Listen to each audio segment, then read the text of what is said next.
आप सबको पता ही होगा कि for a good verbal score something around 160 on the verbal section आपको एक स्ट्रॉन्ग वोकैबुलरी फाउंडेशन आपकी होनी चाहिए। 1000 वर्ड्स 1000 वर्ड्स के आसपास अगर आपकी वोकैबुलरी है तो you can definitely score something around 160 even up to 162 on the verbal section. It is easier said than done. 1000 words को प्रिपेयर करना, इफेक्टिवली प्रिपेयर करना, इफेक्टिवली से मेरा मुराद ये है कि 90% ऑफ दोज वर्ड्स आपको इंस्टेंटली आपकी मेमोरी में रिकॉल हो। This is the challenging part. तो in this video I am going to talk about a system जिसके थ्रू आप वोकैबुलरी को ना सिर्फ बिल्ड कर सकते हैं बल्कि आप उसको इंस्टेंटली रिकॉल भी कर सकते हैं और बड़ा इफेक्टिवली रिटेन भी कर सकते हैं। एज्यूमिंग कि आप 1000 वर्ड्स आज प्रिपेयर करना स्टार्ट कर रहे हैं तो रियलिस्टिकली स्पीकिंग सबसे पहली चीज आपने जहन में ये याद रखनी है कि it will take up to 3 months. उनकी यूजेज अगर आप प्रॉपर्ली अंडरस्टैंड करना चाहते हैं, वर्ड्स के जो डिफरेंट शेड्स ऑफ मीनिंग्स हैं अगर आप उनको अंडरस्टैंड करना चाहते हैं तो आपको 3 मंथ्स ऑन एवरेज जो है वो चाहिए होता है अगर आप 1000 वर्ड्स की एक वर्ड लिस्ट जो है वो बिल्ड करना चाहते हैं। No, by 1000 words I imply कि ये 1000 ऐसे वर्ड्स हैं जो आपने कभी पहले जिंदगी में आपको नहीं पता था। अब हो सकता है कि 1000 वर्ड्स में से आपको ऑलरेडी 300 वर्ड्स आते हो। If that is the case तो ग्रेट, आप सिर्फ 700 वर्ड्स आपको याद करने होंगे and that would take even lesser time than 3 months. Flash cards जो है ना ये सबसे ज्यादा इफेक्टिव टेक्निक है टू लर्न न्यू वर्ड्स। कोई भी वोकैबुलरी लिस्ट आपने अगर यूज करनी है ना, सबसे पहला काम आपने ये करना है कि उस वोकैबुलरी लिस्ट को फ्लैश कार्ड्स में कन्वर्ट करना है। अभी आपकी मर्जी है कि आप उसको फिजिकल फ्लैश कार्ड्स में कन्वर्ट करना चाहते हैं, प्रिंट आउट लेना चाहते हैं, आप उसको किसी डिजिटल फॉर्म में रखना चाहते हैं, जैसे ब्रेनस्केप एक एप्लीकेशन है, क्विजलेट एक एप्लीकेशन है, दीज आर फ्री ऐप्स। तो सबसे पहला काम ये है कि फ्लैश कार्ड्स निकाले जाए, उनको यूज किया जाए to learn new words every single day. और इसमें आपको जिन चीजों पे फोकस करना है, फ्लैश कार्ड्स के अंदर अगर आप let's say physical flash cards बना रहे हैं, डिजिटल फ्लैश कार्ड्स बना रहे हैं, तो आपने फ्लैश कार्ड के जो फ्रंट है उसके ऊपर वर्ड लिखना है, उसकी बैक के ऊपर आपने उसका मीनिंग या उसके मल्टीपल शेड्स ऑफ मीनिंग्स हैं अगर वो, उसकी यूजेज और 2 से 3 सिंपल से सिनोनिम्स, ताकि आपको पता हो कि ये वर्ड जो है ये किस ग्रुप ऑफ वर्ड्स को बिलोंग करता है। ये 3 चीजें जो है ना आपने एक फ्लैश कार्ड के ऊपर कर लेनी है। No need to learn the word forms के ये वर्ड नाउन है, वर्ब है, एडजेक्टिव है। हाँ पता है, अच्छी बात है, लिख लें, लेकिन उसको रटने की कोई जरूरत नहीं है because GRE is not technically speaking test of grammar. So you need to focus more on the meanings and the usages of the words rather than on के वो किस वर्ड फॉर्म को बिलोंग करता है। अगली जो चीज है ना वो ये कि एक कंसिस्टेंट रूटीन होनी चाहिए। Every day you should learn anywhere from 10 to 15 new words. At the bare minimum 8 to 10 words होने चाहिए, at most as many as you can, but I generally find के जो 10 to 15 वर्ड्स है ना, this is the sweet spot. इतने words on average लोगों को बड़े आसानी से रिटेन भी हो जाते हैं, लोग इतना ओवरवेल्म भी नहीं होते। और दूसरा ये है कि अगर आप 3 मंथ्स में अपना जीआरई देना चाह रहे हैं तो आप 1000 words by learning 10 to 15 new words per day 5 days a week for 3 months, आप 1000 वर्ड्स इतने टाइम में बड़े आसानी के साथ 95% रिटेंशन के साथ प्रिपेयर कर लेंगे। जो सबसे इंपॉर्टेंट चीज है वो ये है कि एज्यूमिंग कि आज मेरा डे 1 है, मैंने आज 10 to 15 वर्ड्स प्रिपेयर किए न्यू वर्ड्स। अब day 2, day 3, day 4, day 5 days गुजारने के बाद जो भी मैंने 70 to 80 100 वर्ड्स प्रिपेयर किए होंगे, उन सारे वर्ड्स को 6th डे के ऊपर आपने बैठ के रिव्यू करना है, रिविजिट करना है। अच्छा, ये आपने ना कोशिश करना है कि अपने आप को टेस्ट करें और उसमें जो वर्ड्स आपको याद नहीं हुए, जिन वर्ड्स को आप रिटेन नहीं कर पा रहे, जो वर्ड्स आपको बिल्कुल मेमोरी से भूल चुके हैं या पार्शियली याद हैं, कुछ आइडिया है, उन वर्ड्स को आपने अलहदा करना शुरू कर दें। अब यहाँ पे भी कुछ लोग होते हैं जो जरा ज्यादा एक्स्ट्रा एफर्ट पुट करते हैं। वो क्या करते हैं कि वो सारे के सारे वर्ड्स को गूगल फॉर्म के अंदर डाल देंगे, या अगर उनके पास फिजिकल फ्लैश कार्ड्स हैं या वो ऐप है उसी को वो रिव्यू कर लेंगे और जो वर्ड्स उनको याद नहीं हो रहे होंगे उनको अलहदा करते जाएंगे या उनको सेपरेटली फिल्टर आउट करते जाएंगे। जो तो बिल्कुल याद है, 100% आप रिकॉल कर पाए, उनको बिल्कुल करने की जरूरत नहीं, उनको छोड़ दें। और आप उसके बाद उनको आपने 2 कैटेगरीज में डिवाइड कर देना है। एक मीडियम डिफिकल्टी यानी कि the words which you kind of know, hard words जो कि आपको बिल्कुल याद नहीं थे। अगला जो काम है ना वो इन पे फोकस कर। अब मैं क्या करूंगा कि मैं देखूंगा ये कि यार इन वर्ड्स को किस तरह से रिटेन किया जा सकता। अब एक एआई का दौर, चैट जीपीटी का दौर है, it's a very effective tool. एक जो बहुत स्टैंडर्ड तरीका है ना वो है निमोनिक्स का। अब लेट्स सपोज वो 30-40 वर्ड्स हैं जो आपको याद नहीं हो रहे थे, आप सबसे पहले 15-20 मिनट लगाएं चैट जीपीटी के अंदर, वो सारे वर्ड्स फीड करें और चैट जीपीटी को यार मुझे कोई देसी स्टाइल के अंदर कोई निमोनिक्स उन वर्ड्स के बना के दे दे। जैसे ये एक वर्ड है एनिमिकल, ये मुझे ना कभी याद नहीं होता था, तो जब चैट जीपीटी को मैंने ये वर्ड दिया तो उसने मुझे ना इसका एक निमोनिक दिया, inimical, enemy sounds like inimical. तो मुझे वो अब याद हो गया कि यार inimical means something which is your enemy. Context उसको दे दें कि यार मैं देसी बंदा हूँ, मैं कोई पेंडू बंदा हूँ, तो मुझे यार कोई देसी दूसरी टाइप जो है ना वो कोई निमोनिक्स इन वर्ड्स के निकाल के दे दे। तो 20-30 वर्ड्स आपने उसके अंदर डम किए और उससे कहा कि इनके निमोनिक्स दे दे, जिनके तो उनमें से वर्ड्स के निमोनिक्स आपको क्लिक कर जाते हैं, इंस्टेंटली क्लिक कर जाते हैं तो यार अच्छा ये वर्ड मैं ऐसे याद है, क्योंकि चैट जीपीटी ज़ाहिर है इट्स आर्टिफिशियल इंटेलिजेंस, कोई 100% इफेक्टिव तो होता नहीं है। हो सकता है कुछ ऐसे वर्ड्स के वो निमोनिक्स आपको बना के दे जो निमोनिक्स इटसेल्फ ही कभी याद ना हो सके। तो ऐसे निमोनिक्स का तो मैंने क्या चार डालने, उनको आप फारिग कर दें। ऑन एवरेज 30% to 40% जो वर्ड्स होंगे ना, उनके बड़े जबरदस्त किस्म के निमोनिक्स चैट जीपीटी बना देता है, और वो मुझे वर्ड्स उन निमोनिक्स से याद भी हो जाएंगे। अब मैंने क्या करना है कि वो वर्ड का जो वो निमोनिक है ना जिससे मुझे वो वर्ड याद हो रहा है, मैंने अपने फ्लैश कार्ड के अंदर ना अब उस निमोनिक को भी ऐड कर दिया। At the back of the flash card आपने इसको डाल दिया, ताकि अब आपके पास एक अपडेटेड फ्लैश कार्ड हो जहां पर आप उसको नेक्स्ट टाइम जब रिव्यू करेंगे तो आपको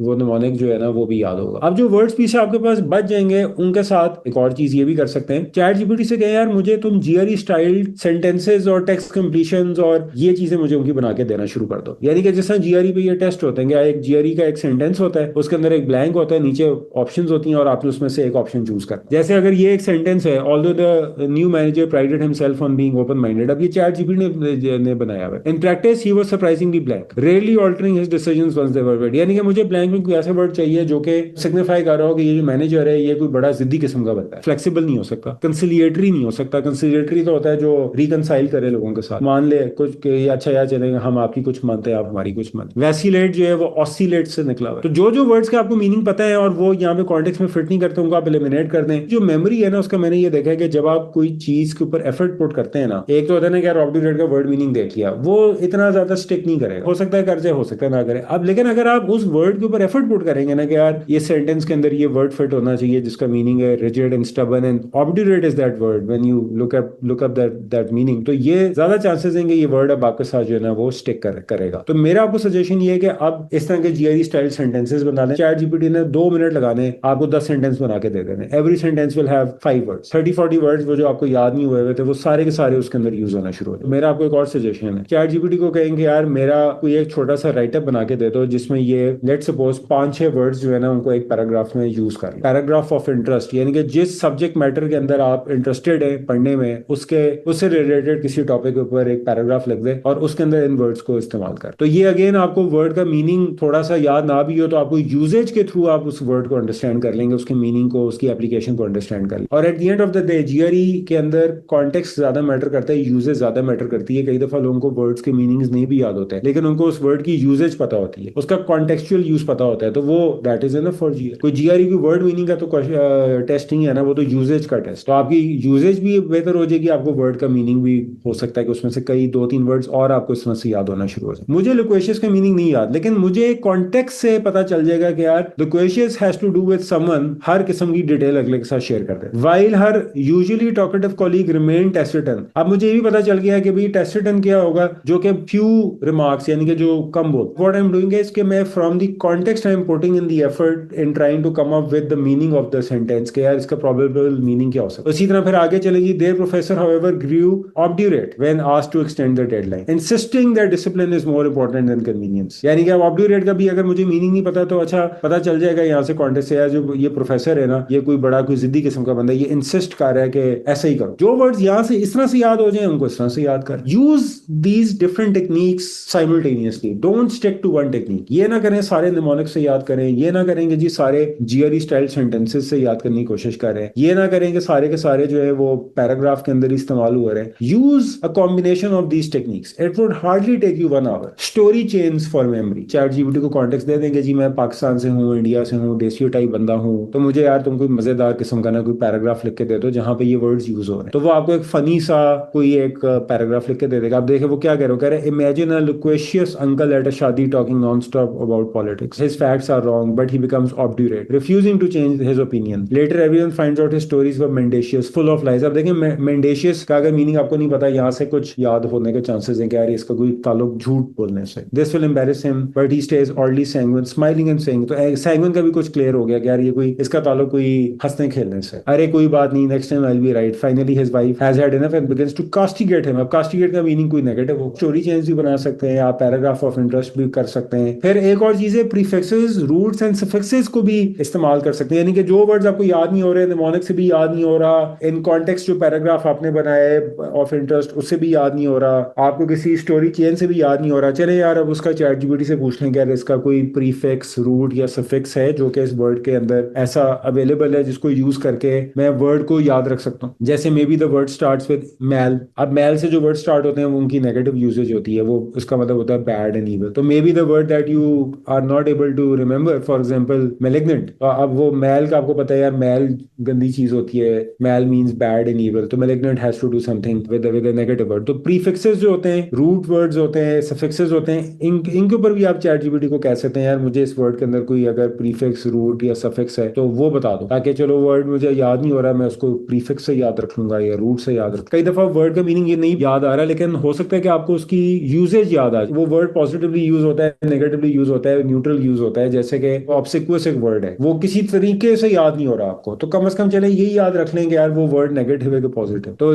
चैट जीपीटी से कहते हैं कि यार मुझे इसकी टोन ही बता दो, यू कैन एटलीस्ट रिमेंबर कि यार it's a negative word even if you don't remember the exact meaning of the word. लेकिन अब ये सारी चीजें जो मेरे स्टूडेंट्स कर रहे होते हैं, दे फाइंड देम इफेक्ट। अब हो सकता है कि आप थोड़े और क्रिएटिव है, you are doing it in a different fashion and that is working out for you, तो use that. Don't just stick to flash cards, के फ्लैश कार्ड्स की रट्टे लगाई जा रहे हैं और उन्हीं को दोबारा एंडलेस रिपीट के ऊपर लगाया हुआ है फ्लैश कार्ड्स को। कुछ वर्ड्स याद हो जाएंगे, आफ्टर अ वाइल वो आपको याद नहीं होना हो रहे हो। इस तरह से मल्टीपल टेक्निक्स को यूज किया करें। फिर उसके बाद बाई वीकली क्विजेस बड़े जरूरी हैं। मतलब वो जो वर्ड्स आपको याद नहीं हो रहे, जिनको आपने ये सारी टेक्निक्स को इस्तेमाल करके तो याद करने की आप कोशिश कर रहे हैं, उन वर्ड्स को अब आपने every week you have to make sure कि आप उन वर्ड्स में से रैंडमली कोई 20-30 वर्ड्स जो है ना, या 15-20 वर्ड्स बैठ के अपने आप को क्विजिंग करें। The more you will quiz yourself the better you will be able to remember and recall those words. But again just focus on the words जो कि आपको याद नहीं होते। और उसके बाद एक और चीज भी बड़ी जरूरी है, एक तो आप कर ही रहे हैं ना कि उस वीक के सारे वर्ड्स को आपने रिव्यू किया, जैसा मैंने कहा कि आपने 5 डेज न्यू वर्ड्स याद किए, 6 डे पे आपने उनको रिव्यू किया। फिर एक और दिन आपका वीक में होना चाहिए 7 डे,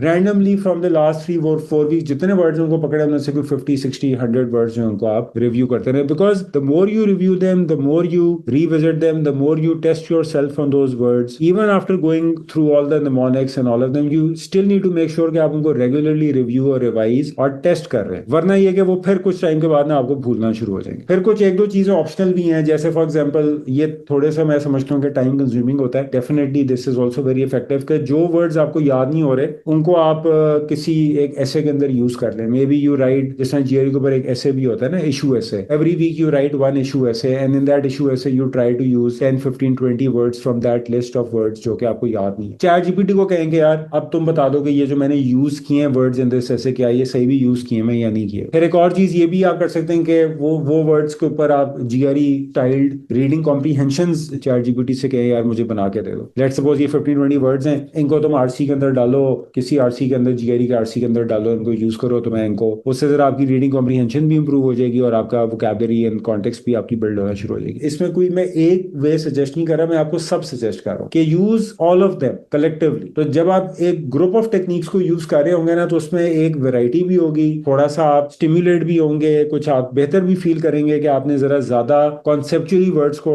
अंडरस्टैंड करने की कोशिश की है, या उनको याद करने की कोशिश की है, या उनको यूज करने की कोशिश की है, ना कि सिर्फ एक वो जो डल और मोनोटनस सा तरीका होता है कि बस फ्लैश कार्ड्स के रट्टे लगाई जा रहे हैं बस और उससे बाहर नहीं आ रहे। लर्निंग आपने फ्लैश कार्ड से ही स्टार्ट करनी है, लेकिन जो वर्ड्स आपको याद नहीं हो रहे उनको आपने बाहर निकाल लेना है और उनके ऊपर ये ग्रुप ऑफ टेक्निक्स जो है ना वो आपने इस्तेमाल करना है। And keep on updating your flash cards accordingly. और वो जो लोग होते हैं ना कि यार खाली आर्टिकल्स पढ़ी जो वेबसाइट्स पे जा जाके और उससे वर्ड्स याद होना शुरू हो जाएंगे, होते हैं याद, लेकिन it is a very time consuming process. Someone who has like 6 months 10 months to prepare vocabulary, they can exclusively focus on articles from New York Times, from Washington Post, from The Economist, Wall Street Journal, और वो उनको पढ़ पढ़ के अपनी vocabulary build कर लेते हैं। But that is a very very rigorous time intensive process. And if you have any other suggestions या any other ways which you feel like जिनसे आपकी vocabulary building जो है वो ज्यादा effective रही है या आपने ज्यादा बेहतर तरीके से words याद किए हैं, तो please do share them as well in the comment box। बाकी लोगों के लिए जो है ना वो काफी फायदेमंद साबित हो सकते हैं। Again, if you have any questions, please feel free to ask them.